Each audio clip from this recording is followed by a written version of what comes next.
तबलीगी जमात ने समाज में नफरत फैलाने की ताक में बैठे लोगों को एक बढ़िया बहाना दे दिया।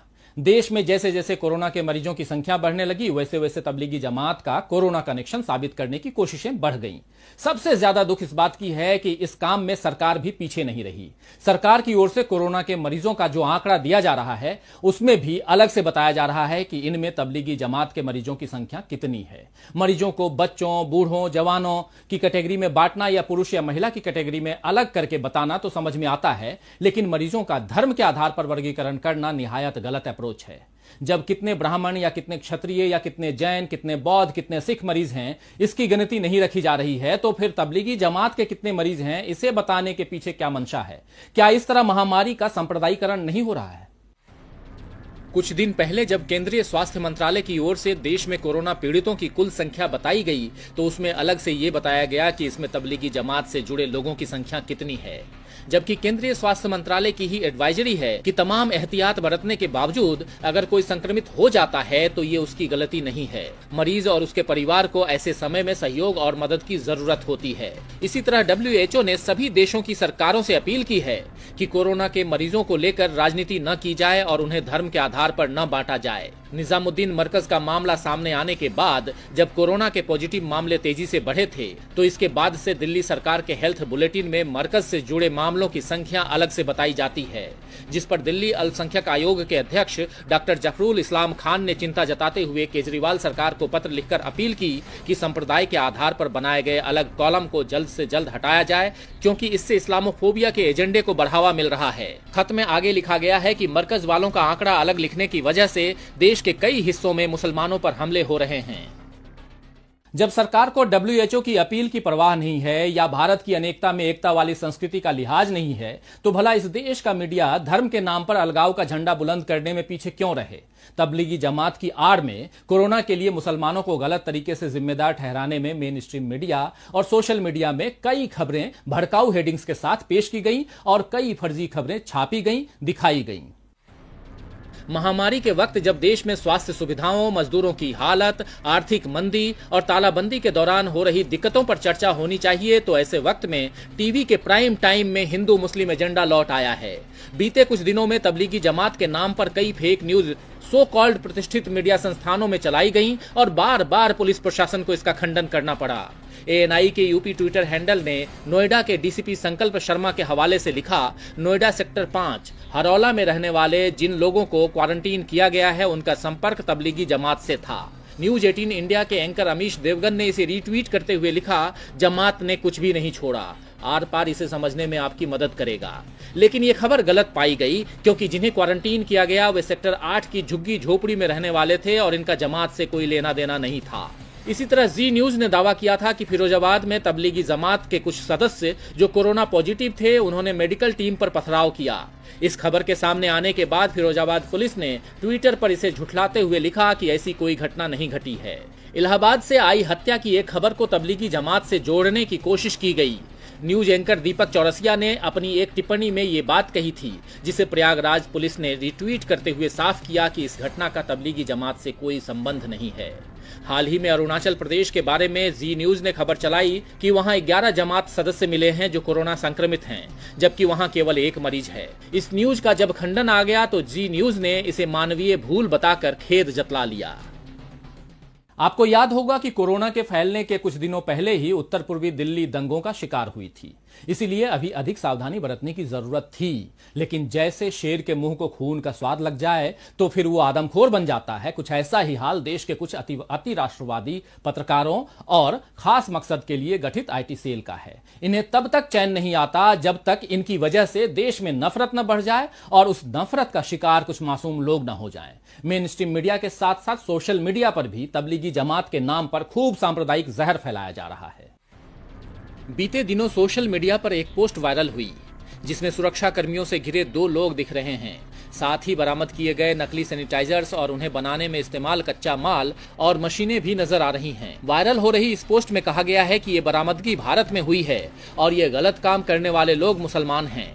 यानी इस खबर को एक सांप्रदायिक एंगल भी दे दिया गया है, जबकि सच ये है कि ये खबर बांग्लादेश की है, जहां के नारायणगंज जिले में पड़े एक छापे में भारी मात्रा में नकली हैंड सैनिटाइजर बरामद हुआ था। वैसे भारत में भी नकली चीजों का कारोबार करने वालों की कमी नहीं है। कुछ दिनों पहले हैदराबाद और मानेसर में पुलिस ने नकली सैनिटाइजर बनाने वालों पर छापा मारा।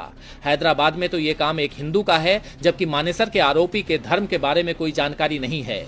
वैसे भी गलत काम करने वाले अधर्मी ही होते हैं, लेकिन फेक न्यूज के कारोबारियों को धर्म अधर्म का ये फर्क समझ नहीं आता। कुछ पुरानी तस्वीरें और पाकिस्तान के कुछ वीडियो सोशल मीडिया पर सर्कुलेट कर ये दावे किए गए कि तबलीगी जमात के सदस्यों ने पुलिस और अस्पताल कर्मियों के साथ दुर्व्यवहार किया है, जबकि बाद में इनका सच भी सामने आ गया। दरअसल भारत में कोरोना को धर्म से जोड़ने का ये सिलसिला अचानक शुरू नहीं हुआ है, बल्कि बड़े ही सुनियोजित तरीके से फेक जानकारियां और वीडियो फैलाए गए और आम लोगों तक ये धारणा पहुंचाई गई कि मुसलमान कोरोना से न सिर्फ पीड़ित है, बल्कि इसे जानबूझकर फैला रहे हैं। तो फेक न्यूज चलाने वाले या मौलाना आया, कोरोना लाया, कोरोना जिहाद, निजामुद्दीन का विलेन कौन जैसी हेडलाइंस परोसने वाले भारत के संविधान को मुंह चिढ़ा रहे हैं। भारत का नागरिक होने के नाते इनकी जिम्मेदारी है कि वे संविधान का पालन करें, लेकिन वे तो इस जिम्मेदारी से पल्ला झाड़ रहे हैं। और सत्ता में बैठे लोगों का हाल इससे भी बुरा है, क्योंकि संविधान के नाम पर शपथ लेने के बावजूद उनके काम ऐसे हैं जो इस शपथ का निर्वाह करते नहीं दिखते। देश का हर मुसलमान तबलीगी जमात से जुड़ा नहीं है, लेकिन इस वक्त माहौल ऐसा बना दिया गया है जैसे मानो देश में मुसलमानों के कारण ही कोरोना फैला है। तबलीगी जमात की गलती वाकई बहुत बड़ी है, लेकिन इसकी सजा देश के सारे मुसलमानों को नहीं दी जा सकती है, और इसी तरह सारी गलती अकेले तबलीगी जमात की भी नहीं है। इस लापरवाही में सरकार की भूमिका पर भी सवाल उठे हैं। यह दुखद है कि देश के मुसलमानों को बार बार अपनी देशभक्ति साबित करने की जरूरत पड़ती है। उन्हें अक्सर शक की निगाहों का सामना करना पड़ता है। अभी कोरोना के बढ़ते मामलों में भी शक की सुई मुसलमानों की ओर घूम गई, लेकिन देश के सभी मुसलमानों को तबलीगी जमात से जोड़ने वालों को ये पता होना चाहिए कि भारत में मुस्लिम समुदाय कई फिरकों में भी बटे हुए हैं। तबलीगी जमात भारत के सभी मुसलमानों का प्रतिनिधित्व नहीं करता है। भारतीय मानव शास्त्रीय सर्वेक्षण के प्रोजेक्ट पीपुल्स ऑफ सीरीज के तहत के.एस. सिंह के संपादन में प्रकाशित इंडियाज कम्युनिटीज के अनुसार भारत में कुल 584 मुस्लिम जातियां और पेशेगत समुदाय हैं। इसीलिए इस विविधता को नजरअंदाज नहीं किया जाना चाहिए। जहां तक सवाल कोरोना के बढ़ने का है, तो इसमें तबलीगी जमात की लापरवाही के साथ साथ मशाल जुलूस निकालने वाले या अपने जन्मदिन का जश्न मनाने वाले भाजपा विधायकों की लापरवाही को भी देखना चाहिए। कोरोना के मरीजों को चिन्हित करने के लिए कुछ राज्यों में सरकारों ने बाकायदा चेतावनी जारी की है कि तबलीगी जमात से जुड़े लोग बाहर आकर अपनी जानकारी दें।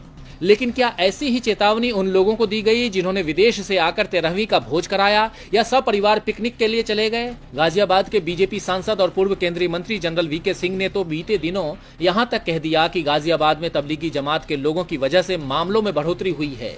यह आतंकवाद की घटना है, इनके साथ आतंकवादियों जैसा बर्ताव होना चाहिए। लेकिन क्या उन्हें इसमें गृह मंत्रालय की गलती नजर नहीं आती?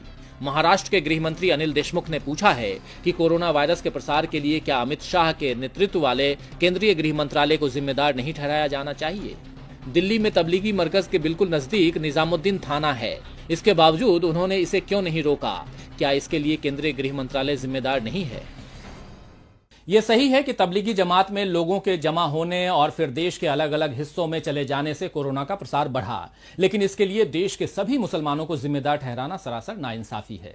मुसलमानों के खिलाफ मीडिया, सोशल मीडिया और कुछ राजनेताओं द्वारा फैलाए गए पूर्वाग्रह की नई खेप कोरोना के वक्त अपना असर दिखा रही है। इस दुष्प्रचार का सबसे ज्यादा असर मुस्लिम समुदाय के उन लोगों पर पड़ा है जो निम्न आर्थिक वर्ग से आते हैं। वे इसकी कीमत अपनी रोजी रोटी खोकर चुका रहे हैं और डर में जीने को मजबूर हैं। हल्द्वानी में कुछ लोगों ने मुस्लिम फल विक्रेताओं की दुकानें बंद करवा दी, जबकि हिंदू दुकानदारों को दुकान चालू रखने को कहा गया। कुछ जगह लोगों को अपनी सोसाइटी में मुस्लिम वेंडरों को नहीं आने देने पर सहमत होते दिखाया गया है। मैंगलोर के एक गांव में पोस्टर लगे दिखे कि कोरोना वायरस के पूरी तरह खत्म होने तक गांव में मुस्लिम विक्रेताओं के आने की अनुमति नहीं है। अरुणाचल प्रदेश में भीड़ द्वारा कई मुस्लिम ट्रक ड्राइवरों को पीटा गया है। देश के अलग अलग हिस्सों की ये घटनाएं एक ही बात की चेतावनी दे रही हैं कि आने वाले वक्त में कामगार तबके के मुसलमानों के लिए बड़ी कठिनाई खड़े होने वाली है। वे पहले ही रोजगार के मामले में पिछड़े हुए हैं। शहरी क्षेत्रों में स्वरोजगार या अनौपचारिक क्षेत्र में मुसलमानों की हिस्सेदारी 50% है। हिंदुओं के 43% और ईसाइयों के 45% के मुकाबले 27% मुसलमान ही वेतनभोगी हैं या नियमित पगार वाली नौकरियों में हैं। शहरी क्षेत्रों में मात्र 30% मुस्लिम कामगार ही स्कूली शिक्षा या आगे की पढ़ाई पूरी किए हुए हैं। ईसाइयों और सिखों के मामले में यह आंकड़ा 58%, जबकि हिंदुओं के लिए 56% का है। सच्चर कमेटी की 2006 में प्रकाशित रिपोर्ट के अनुसार आईपीएस अधिकारियों में मुसलमान 4%, आईएएस अधिकारियों में 3% और आईएफएस अधिकारियों में 2% से भी कम हैं। और इन बीते 14 सालों में इन आंकड़ों में कोई खास बदलाव नहीं आया होगा। भारत की 2011 की जनगणना के अनुसार देश के सबसे बड़े नियोक्ता रेलवे के कुल कर्मचारियों में मुसलमानों का हिस्सा मात्र 4.5% है, जिनमें से 98.7% छोटे स्तर के पदों पर हैं। कॉर्पोरेट सेक्टर की शीर्ष नौकरियों में भी मुसलमानों की हिस्सेदारी मात्र 3% है। पहले से ही आर्थिक सुस्ती का खामियाजा भुगत रहे कामगार वर्ग के मुसलमानों के खिलाफ अगर भेदभाव समाज में जड़ पकड़ता है और फैलता है तो उसके भयावह परिणाम होंगे। Centre for study of developing society के एसोसिएट प्रोफेसर हिलाल अहमद ने एक ट्वीट में लिखा है कि यदि कोरोना वायरस संबंधी सांप्रदायिक दुष्प्रचार इसी तरह जारी रहा तो हमें जल्दी ही हर रेलवे स्टेशन पर हिंदू जल और मुस्लिम जल की अलग अलग दुकानें देखने को मिल सकती हैं। तो प्रोफेसर हिलाल अहमद की इस टिप्पणी में एक गंभीर संदेश छिपा है जिसे समझने की जरूरत है। जिस तरह से धीरे धीरे बड़ी चालाकी और शातिर तरीके से देश के बड़े वर्ग में मुसलमानों के खिलाफ नफरत भरी गई है, वो आने वाले बरसों तक देश में बंटवारे का डर पैदा करती रहेगी। आजादी के बाद बड़ी मुश्किल से देश को खड़ा किया गया और काफी मेहनत के बाद भारत की गंगा जमनी तहजीब को सहेजा गया। अब यह देखना दुखद है कि पिछले कुछ वर्षों की सांप्रदायिकता से भरी राजनीति हमारे स्वाधीनता सेनानियों की मेहनत पर पानी फेर रही है। भारत की खासियत उसकी विविधता भरी संस्कृति और लोकतांत्रिक बुनियाद है, जिसे अब खोखला किया जा रहा है। अमेरिकी चिंतक और लेखक नोम चॉम्स्की ने हाल ही में एक इंटरव्यू में कहा है कि कोरोना वायरस के भयानक परिणाम हो सकते हैं, लेकिन आगे जाकर हम इससे बच निकलेंगे।